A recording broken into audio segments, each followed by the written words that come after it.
This is Stormworks, and that is the Leviathan. The Leviathan is my newest and largest deep-sea submarine. I created a new one because the previous ones, you couldn't get out of them past 250 meters down. I mean, you could, but your squishy human body would crumple like a tin can. You need a robot. So, I built a robot. Let's take a deep-sea adventure. Hey. This is the third dock in the game, and you can launch this from any place that's got a decent dock, including the deep-sea submarine base. It's just at the exact heaviest size that can handle. It's pretty easy to handle. It's a jet-powered submarine. I have capped it at about 40 kilometers a second, 40 kilometers a minute, because that's 40 kilometers an hour. Yes, because that's as fast as I can really control it while it's underwater. And so that's a good speed for it. Let's take a tour while we get out to the deep oceans for our little adventure. This is the bridge. You can control it while in first person. It's as easy as a submarine can be. And you can just use all these little dials and bleepy bloopy noises to help you steer it around. These are the engines. The engines are all full, and they all will stay full until the first tank is completely empty, at which point the first tank will fill up with water and will start to draw from the second tank. But I gotta tell you, we're not going to run out of fuel anytime soon. If you run out of fuel in this thing, you'd have to leave it running for days. We've also got batteries, which will never run out. We've got loads and loads of ballast space and some breakers. These breakers are useful if you crash, because some of these engines can get stuck, and sometimes it's better to not have to worry about that. So if you flip them all off, then you can just get away without, randomly flying around. In the very back of the ship, this is our robot, which we'll talk about once we get down into the depths of the ocean. On the sides of the ship, here we've got a forward bay. I didn't really decorate any of these rooms. Here's a medical room. Here's our bay window. Here's our deep dive chamber, which we'll talk about later, but I think you'll like it. It's a lot better than the previous one. Here are 6 beds on each side of the ship for 12 crew, and a fictional bathroom for a fictional crew. By the way, this is all just like random visual noise. There's no water in the ship. There's no leaking. It's just that there's a glitch in how it's drawn. We got 3 jet engines on each side. Here's our main shaft again. This is our battery area. Some evacuation pods. 6 people on each side, so the whole crew can evacuate. Here's our rear room, a kitchenette. Let's call it. I didn't decorate it, but it's another large room for the people to actually get stuff done in. And then here's for interior winch control, if you like controlling your winch from the inside. We should be out in the depths of the ocean now. We are. There we go. So what we're going to do is we are going to slow down, because I don't feel like diving at max speed. The way that the ship is calculated dramatically changes depending on whether it's on the surface or a little bit underneath. So I don't really recommend that you try diving at max speed. You will regret it. Lights, if the lights are vertical, that means that the ground is far away. If they're horizontal, the ground is very close. That blue blink is us either descending or not. If it's on, it means we're descending. That'll help us control from third-person view. If we're in first-person view, we can just look out the corner of our eye. But in third-person view, you need some exterior notes. Now we're going to hit descend. That orange light means that we are in powered descent mode. And the ship will kind of cruise along for a little while until the system decides, the simulation decides that you are below the water.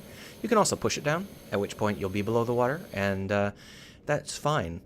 There's no difficulties. The descent should be nice and gentle. It will try and keep us at 50 meters above the ground, and the reason for that is because if we are cruising along at 50 or 60 kilometers an hour, which is possible if you've completely maxed out your engines, you don't want to end up crashing into a rock, and some of those rocks are 30 meters high.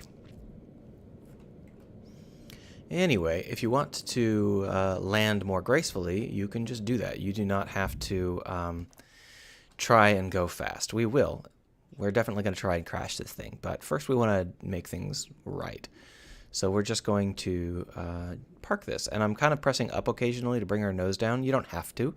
It just gives me something to do in that last, crawling 10 or 15 seconds of getting to the ground. So we've parked on a bit of a curve, or a bit of a slanted area, which isn't great, but it's not the end of the world. The reason it's not great is just because it's annoying. It's not dangerous or anything. There we are. We're parked. Turn off our descent assist. Now, we have parked below 50 meters of depth. You know what? Our nose is not yet as heavy as it should be. So we'll just take in some more 4 ballast. We are now below 50 meters of depth, which means that we can no longer empty any water out of our system. We are, in fact, 150 meters down. Since we can't empty any water out of our system, it's really very useful to use a deep dive room. Deep dive rooms can be filled with water from inside the ship, and then when you're done with it, you can empty that water back into the ship, so there's no net gain of water. The stupidest thing you could possibly do in a deep dive room is just open up the exterior door, because tons of water would come rushing in, and that would just fill your ship with water permanently. Or you can use an exploit. Yep, I built an upside-down moon pool. Even if they do fix this exploit, that room is fine. As a deep dive chamber, it runs fine. It works fine. There's no reason to worry about it.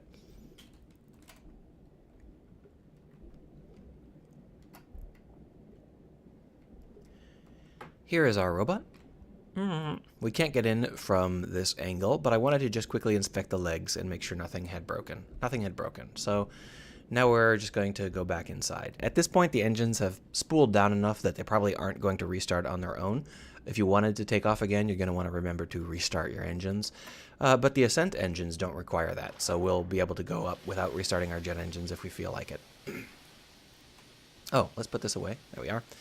Now let's get into our robot and take it on a little trip. We don't need the robot at this depth because this is not so far down that we would die, but we're going to go ahead and use it anyway. Now, before we get into the robot, I always seem to park directly on a frond. Getting out of the robot can be difficult if you're on a surface like this. You can either grab these handles or use the ladder. There's no reason to worry about it. It's very forgiving. In order to close up the robot, you hit 1 to slide forward, like so, and that will seal it up behind you, as you can see. There's also a dive suit in case of emergencies, but because this robot can't be easily emptied out, I don't recommend that you get out of the robot. It'll just end up flooding the robot. Anyway, we'll hit 2 to drop off, and then we'll just press backwards to zoom back out. The ship detects that we're gone, and it highlights the bay, so that we'll have an easy time returning to it. Our own lights are quite powerful, and we can just kind of drive around. Now, this does have occasional problems with low frame rates, which is unfortunate. And it's possible to recover from almost any sort of spin that this robot can be in, but it's unfortunate that it does have this issue. I can't seem to fix it. So if you're recording, the robot might not behave quite as well as it will if you're not recording, which is kind of a shame. But the part that breaks is this one. Meep. Because basically this robot has... see, there it goes. This robot has arms that try and stay oriented relative to the ground rather than relative to the robot. And now the reason for that is simple. In order to fit the robot into the same schematic, I have to have the arms lie flat against the robot when it is in schematic mode. But if you're using a one of those nice little pivots that takes in a location, you can't set what location it's at. So it always starts at 0, and this is 0. So this would not fit into the bay like this. That'd be a huge hoop driven through the center of my ship. So I had to make it velocity based, and that means that there are mathematical edge cases, and one of those mathematical edge cases involves whether you're filming. Anyway, when the arms are up like this, you can zoom forward and zoom back with them to give yourself different sort of view. You can also steer the lights around with left and right arrow keys. So it's pretty nice. Now, these things have mag-alls, like that, and so you should be able to connect to whatever you want to connect to using them. I don't recommend connecting to rocks. There's a bug in the game where if you try to connect to a rock, you will end up flying off into the sky. Now what I've done here is I have dragged myself into an awkward position. So we're just going to hit forward to drive my arms out, and it will fix itself nice and easy. You can almost always recover from any sort of problem that you're having by just manipulating your arms. These arms are very useful. And of course, your wheels are quite nice, so make sure you're steering in the right way in order to recover. If you're steering in the wrong way, you won't ever be able to do it. But, you know, chances are that this thing's not going to flip unless you start doing complicated arm-related chicanery. Let's go ahead and park it back inside the boat. So there are a couple of winches on the back. The lower winch is the heavy winch, and the upper winch is the electrical winch. The electrical winch is useful for recharging this robot without docking it. There's an electrical cable connection on the back of the robot. And that's super handy if you are taking it on extended adventures, but the robot is quite a long duration. I mean, we've been cruising around for a little while, and our battery is only at 0.97, so it's not like it needs recharging very often. So when you cruise back into the bay, it can be a little bit of a challenge to get it lined up because of the floaty underwater physics, right? When you cruise back into the bay, I don't recommend turning on your connectors until you are in the bay like this, because otherwise they will drag you into the bay, and that can be a little bit disastrous. So I've just turned on our connectors, and haven't I? Yeah, snap. There we are. So now that we've snapped into the ship, we can hit 1, and that'll back us back up. And then we can just stand up.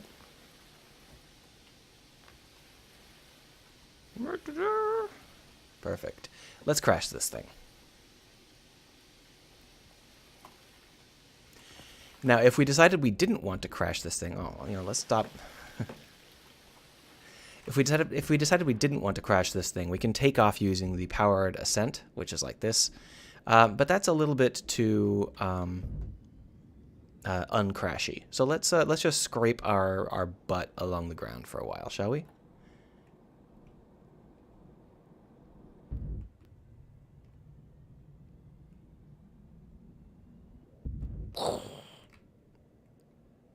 And we'll just let it kind of is trying to rescue us because it's programmed to not let you crash quite so easily. We're going to cruise along at 50 kilometers an hour here and just kind of scrape everything off the bottom of the ship. If we crash nose first, it might actually be hard to survive in terms of our squishy human frail body, but if we just do this for a while, we'll definitely take plenty of damage, right? Right? Crush! Alright, let's go ahead and take a look at the damage we took. Well, we definitely did take a pretty fair amount of damage, and you can see that the forward engine is stuck on, and it's driving our nose up. That seems annoying, so let's turn the forward engine off. Yeah, much better. Alright, so now we are stuck in this doomed submarine. Whatever can we do? Well, truth be told, we can just ascend. The ascent engine still works fine. Oh, maybe I scraped it off. Cool. I did plenty of damage. Let's go ahead and get out. Obviously, we have two options. We can get out, three, I guess. We can get out using the rover, we can get out using the deep dive chamber, or we can use the emergency evacuation pod. Hooray!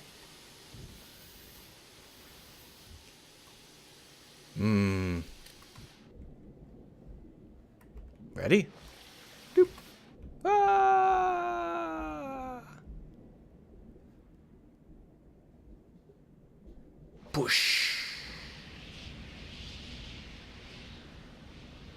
I should like paint the inside of this evacuation pod. It's hard to do though because it's not visible when we're in the editor mode. Sploosh. I mean those inside edges that are white, they're not very pretty. Sploosh. And obviously I could make it rise a little bit less dramatically, but I really like this part. I think that it should be a roller coaster ride because it's a video game.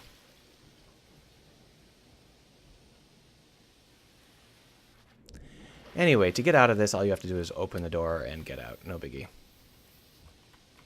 Assuming that you can get your feeties under control here. There we are. Out we go. Out. Out. Out we go. Ah, there we are. Yeah. And we survived. Whew. Let's call for help. Help! All right. Well, that is all that I wanted to show you with this particular ship. I hope you've enjoyed this. Feel free to grab the ship and play around with it. I don't mind if you redecorate it or whatever. Feel free. It's not a big deal. And have fun. Where's the stop button?